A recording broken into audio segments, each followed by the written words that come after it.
Ekitaldia oso interesgarri xaten zauxat. Ez da bakarrik izan unkigarri xa, izan dabe bai praktikoa.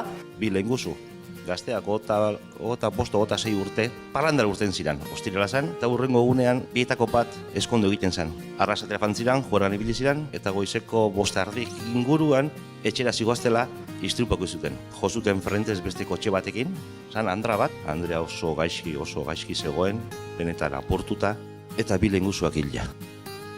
Bai bat eta bai bestea, biak hila.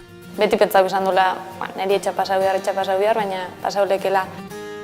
Segundu batian dana aldatulik, Gu dana ondo inezkero, baina ondoko batek zeo zer ondo espada hoitzen pikutara doia.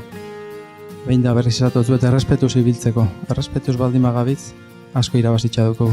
Batez ere, impresionatu nahu, igual ama naizerako bebai, esan dutenian, zer iruditzen zatzue gertatuko zitzaira zeuen gurasoi. Pentsatu une batez, zue gurasoetan.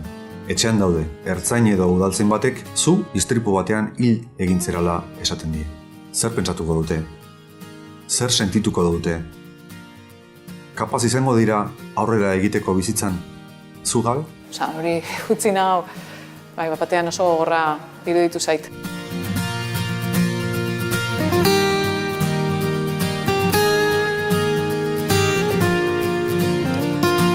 Kaixo, Dami naiz.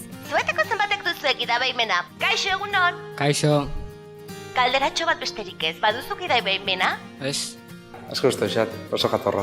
Gaina dinamikoa da eta hola ez zara asperketan orduan, ondo.